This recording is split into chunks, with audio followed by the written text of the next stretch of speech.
Bonjour, c'est Véronique Augereau. Je suis ravie d'être sur NKTV dans Duo avec Nathalie Carcinti.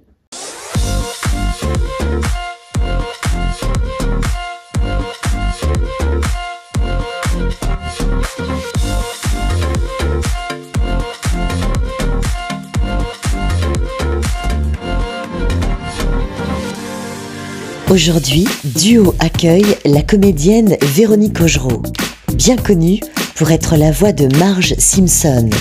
Aujourd'hui, Véronique a une actualité théâtrale et elle va nous en parler. Véronique, Marge Simpson et toi, c'est une belle histoire, pas vrai? Mais dis donc, tu m'as l'air bien au courant, Nathalie. Tu connais toute ma vie ou quoi? Non, Marge, c'est vraiment... Bien sûr qu'elle fait partie de ma vie, la petite Marge, je l'adore. Écoute, on a fait les essais en 1989, fin 1989. Il y avait sur le plateau toute l'équipe américaine.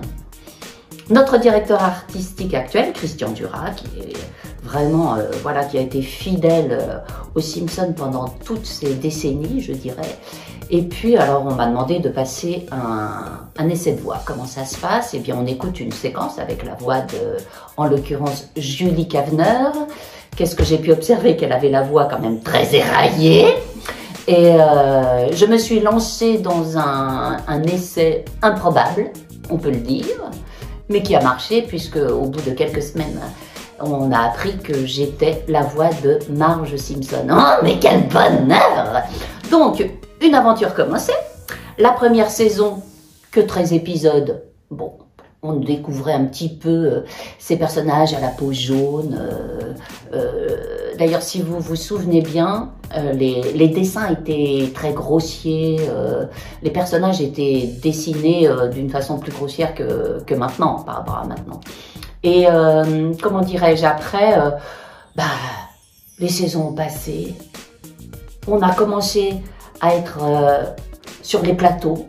Notre premier plateau, c'était La Grande Famille, Canal+, parce que c'était diffusé sur Canal+, et La Grande Famille avec Jean-Luc Delarue. Le film est arrivé en 2007, alors là, on était partout. Je crois que... Je peux pas dire, on était partout. Dans tous les magazines, dans toutes les émissions télé, sur le web... je sais pas, on nous rencontrait dans la rue, on nous reconnaissait, systématiquement. Non, c'était top. Une belle aventure que ces Simpsons. Et je dois dire que c'est toujours une récréation pour moi, parce que on a beau dire, on entend souvent, alors, tu te rends au bout de 33 ans, ça fait beaucoup, non? Vous devez vous ennuyer maintenant à faire les personnages des Simpsons. Alors je vous dis, pas du tout. Pas du tout, que ce soit bien clair entre nous, pas du tout. C'est une vraie récréation. En plus, maintenant, je m'amuse, elle fait partie de moi, la voix de Marge, et je module comme je veux avec elle, mais c'est un vrai bonheur. Véronique, grâce au casting des Simpsons, tu as rencontré l'amour? Dis-nous tout. Grâce au casting des Simpsons, j'ai rencontré l'amour. Oui, absolument, oui.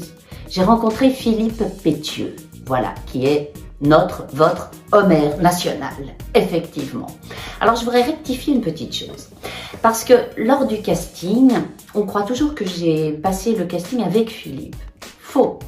J'ai passé le casting avec Michel Modo, qui donc faisait Homer pour les essais de voix.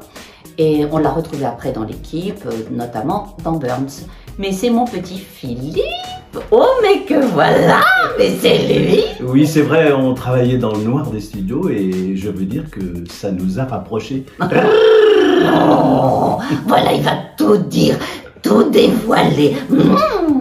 C'est vrai qu'on travaillait beaucoup à l'époque et nos regards devaient se croiser et nous trahir. Et voilà, on n'a pas pu tenir très longtemps ce secret. Voilà. Ah là là. Quelle époque. Quelle histoire. Et elle continue. Je sais que c'est très compliqué de répondre, mais quel est ton plus beau doublage? Oh, c'est difficile de répondre à cette question.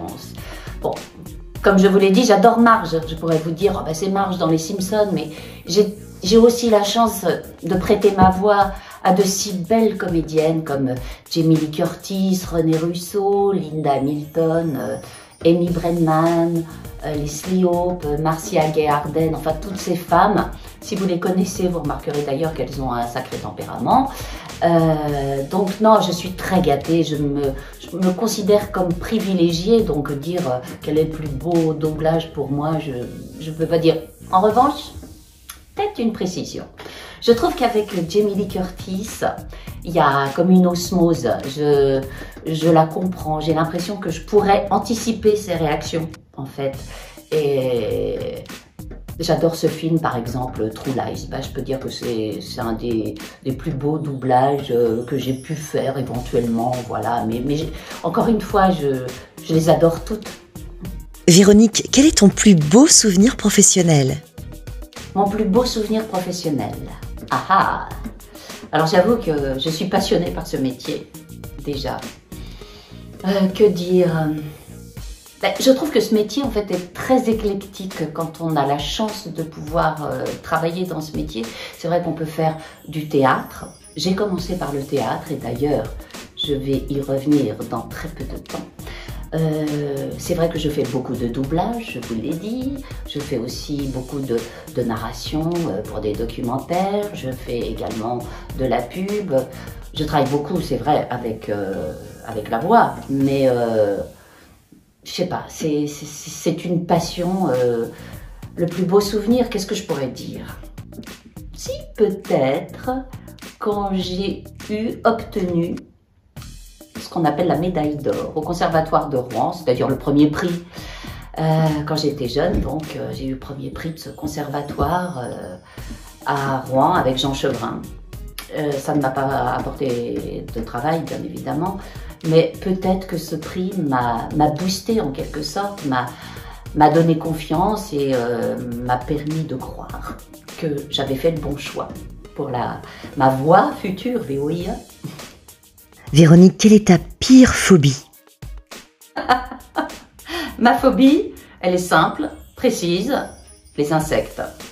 Je hais les insectes, quels qu'ils soient, qu'ils rampent, qu'ils volent, tous les insectes. Véronique, une petite anecdote? Une anecdote à vous confier. Vous êtes bien gourmand, mais oui, j'en ai une. J'en ai une. On est pendant le premier confinement. On a la chance d'habiter un immeuble où il y a des gens formidables. Formidables. C'est déjà rare, donc il faut le souligner quand ça a lieu. Et un des occupants de cet immeuble est un pianiste connu qui a eu l'idée géniale de faire ce qu'on a appelé, nous, des concerts d'escalier. C'est-à-dire qu'il s'installait avec un piano électrique ou numérique sur notre palier. Nous, on ouvrait les deux battants de notre porte. Donc, il s'installait pour jouer. Les quelques personnes qui étaient encore dans l'immeuble s'installaient sur les marches de l'escalier ou sur le palier. Et nous, Philippe et moi, nous disions quelques poèmes, nous faisions découvrir quelques auteurs et on passait un moment mais fantastique. Vraiment, je dois dire même qu'on regrette ces petits moments. Ça avait lieu à peu près tous les dimanches à 18 h et voilà, et on attendait ça tous mais avec impatience. C'était formidable. Véronique, qu'est-ce que tu n'as jamais dit et que tu ne dirais que sur NKTV? Elle est rusée, la petite Nathalie, hein, pour poser ce genre de questions. Qu'est-ce que je peux dire? Un petit secret pour NKTV. Écoute, on va parler de cuisine. Dans mon jeune temps, où je ne savais pas du tout cuisiner, c'est-à-dire que même quand j'ai rencontré Philippe, en fait, je ne savais pas cuisiner. Ma façon à moi de faire à manger, c'était d'acheter les petits paquets genre Bolino, de mettre de l'eau chaude, puis en voyant, ça gonflait et voilà, je mangeais ce genre de truc. Mon premier repas, quand j'ai invité Philippe, c'était de lui faire un soufflé au fromage. Il avait bien monté ce soufflé, mais c'est pas son truc en fait, hein. On peut pas dire que c'est... voilà, je l'ai régalé à ce moment-là. Non, ça n'a pas été son truc. Donc, écoutez, après, Je me suis adaptée à certaines fiches de cuisine et puis j'ai appris et je dois dire que maintenant, je vais pas te dire un petit cordon bleu, mais j'adore cuisiner et j'aime cuisiner seule. J'aime me concentrer en fait sur ce que je fais, mais alors je prépare de A jusqu'à Z, de l'apéro jusqu'au dessert. Voilà.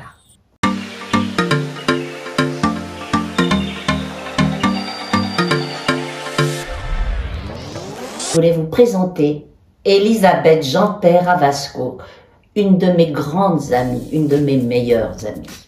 Elisabeth, que j'ai rencontrée il y a quelques décennies. Quelques années, on va dire. Oui, voilà, elle a raison. Quelques années, nous étions élèves au cours Florent. Hein. C'est ça, c'est ça. Et est-ce que tu te souviens que c'est au cours Florent que j'ai écrit pour toi ma première pièce?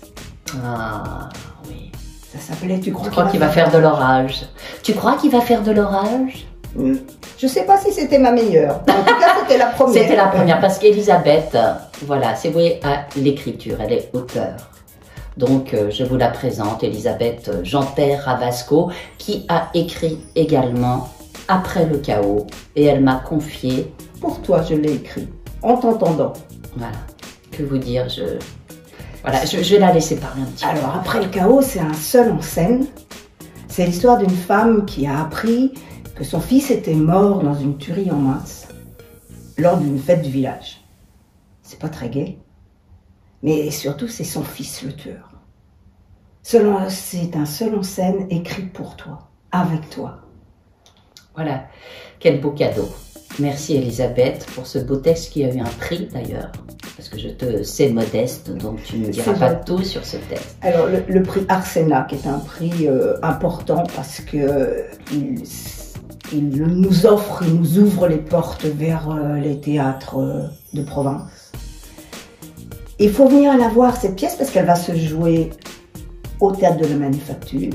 Du 27 février au 6 avril, les dimanches, lundis, mardis et mercredis soirs. À la Manufacture des Abbesses. Manufacture des Abbesses, absolument, dans le 18e arrondissement à Paris. Et juste, je veux te dire, Véronique, que cette pièce, je n'imaginais pas tout ce que tu as remis dedans. Je n'imaginais pas toute l'humanité, toute l'empathie. Alors, ça paraît très triste comme sujet, c'est pas très gai, mais Véronique y a mis un tel amour que tous les gens qui l'ont déjà vue ne pensent qu'une chose, c'est de monter sur scène pour la prendre dans leurs bras et pour la remercier de leur avoir dit tout ça. Bon, merci Elisabeth. De rien, Véronique. On peut peut-être citer le metteur en scène? Absolument. Il s'agit de Stéphane Dora. Merci Stéphane. La musique, c'est le groupe Avant l'Aube qui a mis une musique magnifique sur les mots, sur le texte.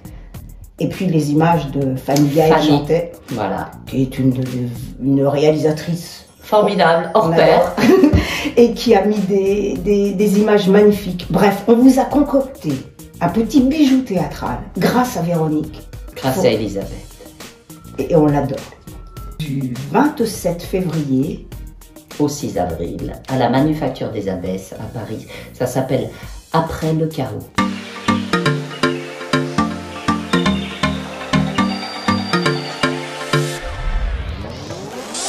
Oui, j'ai un petit message.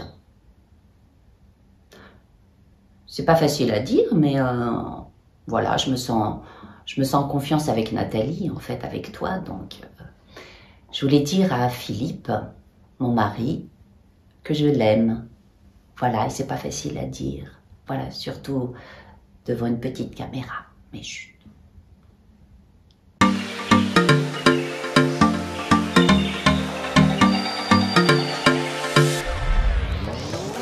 Je vous propose un petit poème d'Hervé Le Tellier. Hervé Le Tellier, vous le connaissez en tant qu'écrivain avec l'Anomalie, prix Goncourt 2020. Mais il a écrit également des petits poèmes avec Xavier Le Corse. Ça s'appelle Les opossums célèbres. Et là, je vais vous lire La coquille Saint-Jacques-Brel. Dans le port d'Amsterdam, où tant de marins passent, La coquille Saint-Jacques-Brel a le cœur à marée basse.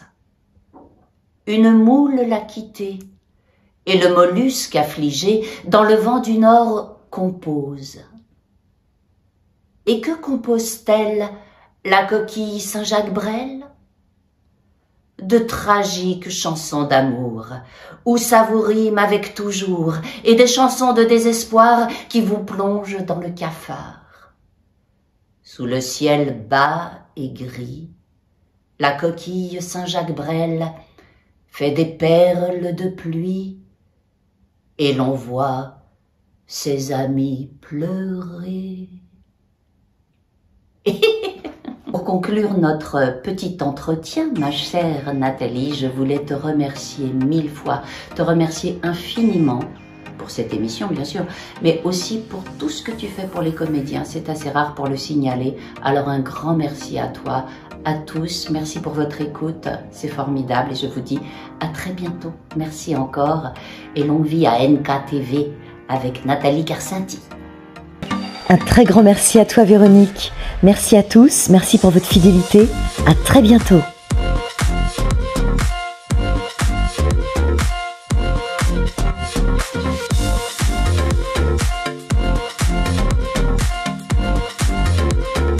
Et à très bientôt.